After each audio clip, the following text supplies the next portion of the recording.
We have our final presenter for you this afternoon, Webby Phiri from Zambia.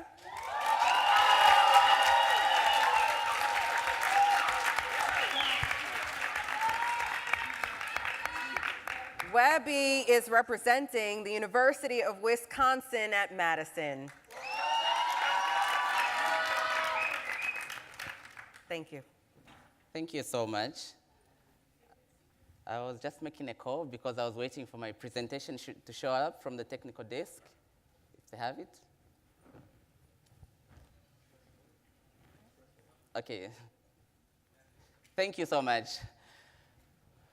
Good afternoon, ladies and gentlemen. Welcome to Washington. I believe in simplicity, so I have a simple idea to share because I believe true genius lies not in complexity, but in simplicity. And we're here to redefine the African narrative.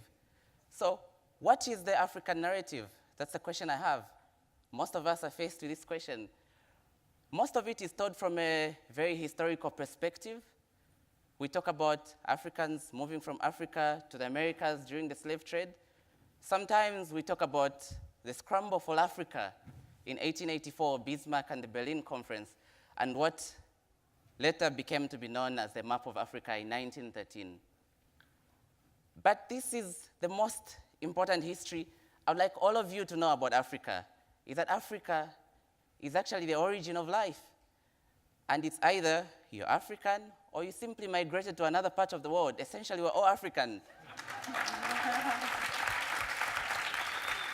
Because all humanity can be traced to a couple. Even genetics has traced it to mitochondria, Adam and Eve, that came from Africa, and we moved to the rest of the world. So we are all African at the end of it. And I think as we redefine the African narrative, we should change our ideology as young people, as young African leaders. And there are a few things that I think we should get rid of and what we should build on. Usually, we have unfounded fears. And as young Africans, sometimes, unfortunately, we have been swayed by politics, and sometimes we have been swayed by religious differences. But I would like us to get rid of unfounded fears and build on our confidence. Come on, if we're the originators of human life, we can do anything.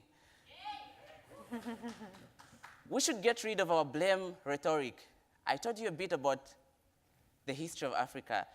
I think we should move past the blame rhetoric and talk about our hope and talk about realistic ideas. We should move away from false hope, but talk about having responsibilities. We should move away from greed and pull each other down, but we should strengthen our communities together as young Africans. I told you a brief about the African history that sometimes seems like a dark forest. I like to think of young Africans as fireflies. And I look up to many young Africans, and I collect a directory of young Africans who inspire me, because these are like fireflies against this dark past that we may have as a continent. These are some of these icons I look up in Africa. That's Arthur in Cameroon, who made the cardiopad. That's Joko Sante in Senegal. That's Adama Kane from Senegal. These are young Africans who inspire me, and they're like fireflies. And the Ghanaians, group of Ghanaian students who recently launched a satellite into space. These are young Africans who are fireflies who inspire me. Then there's Kiara, 17-year-old girl. She was the 2016 winner of the Google Science Fair. And on the other picture, at the very end, if I can use this pointer, that one over there, that's Mpatso. He's my young brother-in-law, and I worked with him on the project in the backyard, and he made it to the Google Science Fair. It was a simple idea. Remember, I said, true genius lies in simplicity. Mm-hmm. What about me? I think about the community and the environment, because I believe that the greatest expression of selflessness that anybody can show is to care about the environment and to go green, because that care goes generations beyond our time. And I'm very passionate about tree planting, and that's me. I actually volunteer with Green Pop. It was founded by someone who was a Mandela Washington Fellow, and I take part in their activities for tree planting. I talked about simple ideas. This is one very simple idea.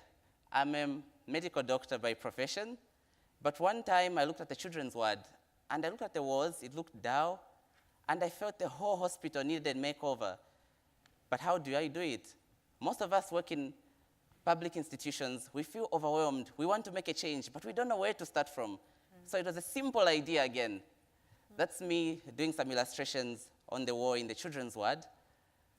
And from there, some people came on board, they were motivated, and at the end of the day, we changed an entire hospital. The entire hospital had a makeover, and that's at the official launch of the new hospital because donors came through and they renovated the entire hospital. So again,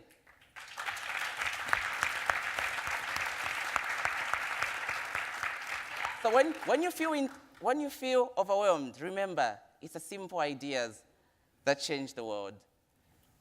Those are 25 fireflies, badgers from Wisconsin,